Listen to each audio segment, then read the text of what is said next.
ಸ್ನೇಹಿತರೆ, ಎಲ್ಲರಿಗೂ ಮಹಾಶಿವರಾತ್ರಿಯ ಶುಭಾಶಯಗಳನ್ನ ಹೇಳ್ತಾ ಇವತ್ತಿನ ಒಂದು ವಿಡಿಯೋನ ಸ್ಟಾರ್ಟ್ ಮಾಡೋಣ. ಇವತ್ತ ಗೃಹಲಕ್ಷ್ಮಿಯರಿಗೆ ಭರ್ಜರಿ ಗುಡ್ ನ್ಯೂಸ್. ಶಿವರಾತ್ರಿ ದಿನ ಸ್ನೇಹಿತರೆ, ಮಹಿಳಾ ಮತ್ತು ಮಕ್ಕಳ ಕಲ್ಯಾಣ ಅಭಿವೃದ್ಧಿ ಇಲಾಖೆಯ ಸಚಿವೆ ಆದಂತ ಲಕ್ಷ್ಮಿ ಹೆಬ್ಬಾಳ್ಕರ್ ಅವರು ಗೃಹಲಕ್ಷ್ಮಿಯರಿಗೆ ಭರ್ಜರಿ ಗುಡ್ ನ್ಯೂಸ್ ಅನ್ನ ಕೊಟ್ಟಿದ್ದಾರೆ. ಹೌದು ಸ್ನೇಹಿತರೆ, ಯಾರಿಗೆಲ್ಲ ಗೃಹಲಕ್ಷ್ಮಿ ಯೋಜನೆಯ ಹಣ ಬಂದಿಲ್ಲ ಅಂತ ಕಾಯ್ತಾ ಇದ್ದೀರಾ, ಅಥವಾ 7ನೇ ಕಂತಿನ ಹಣ ಆಗಿರ್ಬೋದು, 6ನೇ ಕಂತಿನ ಹಣ ಆಗಿರ್ಬೋದು, ಪೆಂಡಿಂಗ್ ಹಣ ಆಗಿರ್ಬೋದು, ಬಂದಿಲ್ಲ ಅಂತ ವೇಟ್ ಮಾಡ್ತಾ ಇದ್ರ ಅಂತವ್ರಿಗೆಲ್ಲ ಭರ್ಜರಿ ಗುಡ್ ನ್ಯೂಸ್ ಇವತ್ತ. ಹೌದು ಸ್ನೇಹಿತರೆ, ನಿಮ್ಗೆಲ್ಲ ಗೊತ್ತಿರಬಹುದು, ರಾಜ್ಯ ಸರ್ಕಾರ ಆಗ್ಲಿ ಅಥವಾ ಮಹಿಳಾ ಮತ್ತು ಮಕ್ಕಳ ಕಲ್ಯಾಣ ಇಲಾಖೆ ಆಗ್ಲಿ ಗೃಹಲಕ್ಷ್ಮಿ ಯೋಜನೆಯ ಹಣವನ್ನ ಬಿಡುಗಡೆ ಮಾಡ್ತಾ ಇದೆ. ಆದ್ರೆ ಸರಿಯಾದ ರೀತಿಯಲ್ಲಿ ಜನರ ಖಾತೆಗೆ ಹಣ ಬರ್ತಿಲ್ಲ ಅನ್ನೋದು ಜನರ ಪ್ರಶ್ನೆ. ಸ್ನೇಹಿತರೆ, ನಿಮ್ಗೆ ಗೊತ್ತಿರಬಹುದು, ಗೃಹಲಕ್ಷ್ಮಿ ಯೋಜನೆಯ ಹಣ ಬಂದಿಲ್ಲ ಅಂತ ಬ್ಯಾಂಕಿಗೆ ಹೋಗಿದ್ದಾರೆ, ಲಾಸ್ಟ್ಗೆ ಮಹಿಳಾ ಮತ್ತು ಮಕ್ಕಳ ಕಲ್ಯಾಣ ಇಲಾಖೆಗೆ ಹೋಗಿದ್ದಾರೆ, ಆನ್ಲೈನ್ ನಲ್ಲಿ ಕೂಡ ಕೇಳಿದ್ದಾರೆ, ಬೇಕಾದಂತ ಎಲ್ಲಾ ಕೆಲಸಗಳನ್ನ ಮಾಡಿದ್ರು ಕೂಡ ಗೃಹಲಕ್ಷ್ಮಿ ಯೋಜನೆಯ ಹಣ ಬಂದಿಲ್ಲ. ಸೊ ಅದಕ್ಕಾಗಿ ಇವತ್ತ ಏನು ಲಕ್ಷ್ಮಿ ಹೆಬ್ಬಾಳ್ಕರ್ ಅವರು ಶಿವರಾತ್ರಿ ದಿನ ಗೃಹಲಕ್ಷ್ಮಿ ಯೋಜನೆಯ ಹಣ ಪಡಿತಿದ್ದಂತವರಿಗೆ ಬಂಪರ್ ಆಫರ್ ಅನ್ನ ಕೊಟ್ಟಿರುವಂತದ್ದು. ಇದ್ರ ಬಗ್ಗೆ ಮಾಹಿತಿಯನ್ನ ತಿಳಿಸ್ಕೊಡ್ತಾ ಇದೀನಿ. ಇದೀಗ ಬಂದಿರುವಂತ ಒಂದು ಹೊಸ ಅಪ್ಡೇಟ್ ಇದು. ಸ್ನೇಹಿತರೆ, ಯಾರ್ಯಾರು ಗೃಹಲಕ್ಷ್ಮಿ ಯೋಜನೆಯ ಹಣ ಬಂದಿಲ್ಲ ಅಂತ ಕಾಯ್ತಾ ಇದ್ರಿ, ಸೊ ಹಣ ಪಡೆಯೋದಕ್ಕೆ ಎಲ್ಲಾ ರೀತಿಯ ಪ್ರಯತ್ನವನ್ನ ಮಾಡಿ ಸುಮ್ಮನೆ ಆಗಿದ್ರಿ, ಸೊ ಅಂತವ್ರಿಗೆಲ್ಲ ಇವತ್ತ ಭರ್ಜರಿ ಗುಡ್ ನ್ಯೂಸ್.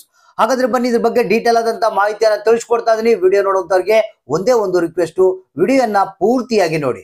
ಯಾಕಂದ್ರೆ ನೀವು ಸ್ಕಿಪ್ ಮಾಡಿದ್ರೆ ಕೆಲವೊಂದು ಮಾಹಿತಿಗಳು ಮಿಸ್ ಆಗುತ್ತೆ, ನಿಮ್ಗೆ ಸರಿಯಾದ ರೀತಿಯಲ್ಲಿ ಅರ್ಥ ಆಗಲ್ಲ. ಸೊ ಅದ್ರ ಜೊತೆಗೆ ವಿಡಿಯೋಗೆ ಒಂದು ಲೈಕ್ ಅನ್ನ ಕೊಟ್ಟು ನಮ್ಮ ಚಾನಲ್ಗೆ ಸಪೋರ್ಟ್ ಅನ್ನ ಮಾಡಿ. ಹಾಗಾದ್ರೆ ಬನ್ನಿ ಇವತ್ತ ಮಹಿಳೆಯರಿಗೆ ಏನು ಗುಡ್ ನ್ಯೂಸ್ ಅನ್ನೋದ್ರ ಬಗ್ಗೆ ಮಾಹಿತಿಯನ್ನ ನೋಡೋಣ. ಸ್ನೇಹಿತರೆ, ಮಹಿಳಾ ಮತ್ತು ಮಕ್ಕಳ ಕಲ್ಯಾಣ ಅಭಿವೃದ್ಧಿ ಇಲಾಖೆ ಇದೀಗ ಕಳಿಸಿರುವಂತ ಒಂದು ಹೊಸ ಅಪ್ಡೇಟ್ ಇದು. ಏನು ಗೃಹಲಕ್ಷ್ಮಿಯರಿಗೆ ಒಂದು ಭರ್ಜರಿ ಗುಡ್ ನ್ಯೂಸ್ ಇವತ್ತ ಶಿವರಾತ್ರಿ ದಿನ ಅಂತ ಹೇಳ್ಬೋದು. ಏನಪ್ಪಾ ಗುಡ್ ನ್ಯೂಸ್ ಅನ್ನೋದನ್ನ ಡೈರೆಕ್ಟ್ ಆಗಿ ಮ್ಯಾಟ್ರಿಗೆ ಬಂದ್ಬಿಡ್ತೆ.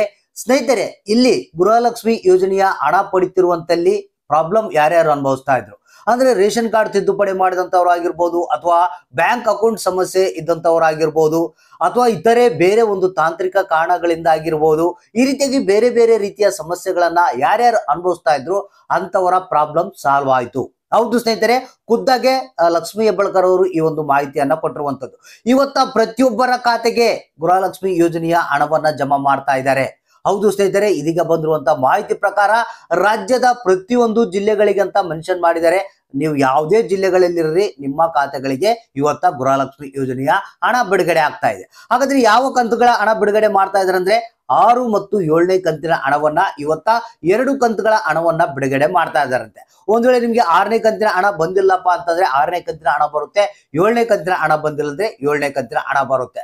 ಸರ್, ಇವತ್ತ ಶಿವರಾತ್ರಿ ಅಲ್ಲ, ಹಾಲಿಡೇ ಇರುತ್ತೆ, ಯಾವ ರೀತಿ ಬರುತ್ತೆ ಅಂತ ಕೇಳ್ಬಹುದು ನೀವು. ಯಾಕಂದ್ರೆ ಇದು ನಿನ್ನೆ ನಡೆದಂತ ಪ್ರಾಸೆಸ್. ಇದು ನಿನ್ನೆ ಬ್ಯಾಂಕಿಂಗ್ ಅವರ್ಸ್ ನಲ್ಲಿ ಏನ್ ಮಾಡಿದ್ದಾರೆ, DBT ಸೆಟ್ ಮಾಡಿದಾರಂತೆ. ಪ್ರತಿಯೊಬ್ಬರಿಗೂ ಹಣವನ್ನ ನಾಳೆ ಜಮಾ ಮಾಡ್ಬೇಕಂತೇಳಿ ಲಕ್ಷ್ಮಿ ಹೆಬ್ಬಾಳ್ಕರ್ ಅವರೇ ಖುದ್ದಾಗಿ ಪ್ರಾಬ್ಲಮ್ಗಳನ್ನ ಯಾರ್ಯಾರು ಸಾಲ್ವ್ ಆಗಿದಾವೆ, ಸೊ ಅಂತವ್ರಿಗೆ ಹಣವನ್ನ DBT ಮೂಲಕ ಸೆಟ್ ಮಾಡಿದ್ದಾರೆ. ಇವತ್ತ 10 ಮೇಲ್ಪಟ್ಟು ನಿಮ್ಮ ಖಾತೆಗಳಿಗೆ ಗೃಹಲಕ್ಷ್ಮಿ ಯೋಜನೆಯ ಹಣ ಜಮಾ ಆಗ್ತಾ ಇದೆ. 6 ಮತ್ತು 7ನೇ ಕಂತಿನ ಹಣ ನೇರವಾಗಿ ನಿಮ್ಮ ಜಮಾ ಆಗ್ತಾ ಇದೆ ನಿಮ್ಮ ಖಾತೆಗೆ. ಅಂದ್ರೆ 10 ಮೇಲ್ಪಟ್ಟು ಅಕೌಂಟ್ಗಳನ್ನ ಚೆಕ್ ಮಾಡ್ಕೊಳ್ಳಿ, ನಿಮ್ಮ ಖಾತೆಗಳಿಗೆ ಹಣ ಬಂದಿರುತ್ತೆ. ಅಂದ್ರೆ ಪ್ರತಿಯೊಂದು ಜಿಲ್ಲೆಗಳಿಗೆ ಇವತ್ತ ಹಣವನ್ನ ಬಿಡುಗಡೆ ಮಾಡ್ತಾ ಇದೀವಿ ಅಂತ ಲಕ್ಷ್ಮಿ ಹೆಬ್ಬಾಳ್ಕರ್ ಅವರೇ ಖುದ್ದಾಗಿ ಕೊಟ್ಟಿರುವಂತದ್ದು ಮಾಹಿತಿಯನ್ನ. ಸ್ನೇಹಿತರೆ, ಇವತ್ತ ನಿಮ್ಮ ಖಾತೆಗಳಿಗೆ ಹಣ ಬಂದ್ರೆ ಬಹಳಷ್ಟು ನಿಮ್ಗೆ ಒಂದು ಅನುಕೂಲ ಆಗುತ್ತೆ ಅಂತ ನಾನು ಅನ್ಕೊಂಡಿದ್ದೀನಿ. ಸೊ ಹಾಗಾದ್ರೆ ಅಕೌಂಟ್ ಅನ್ನ ಚೆಕ್ ಮಾಡ್ಕೊಳ್ಳಿ, ಯಾರಿಗೆ ಇವತ್ತ ಹಣ ಬಂತು, ಯಾರಿಗೆ ಇಲ್ಲ, ಎಷ್ಟು ಬಂದಿದೆ ಅನ್ನೋದನ್ನ ತಪ್ಪದೇ ಕಮೆಂಟ್ ಬಾಕ್ಸ್ ಮುಖಾಂತರ ನಮಗೆ ತಿಳಿಸಿ.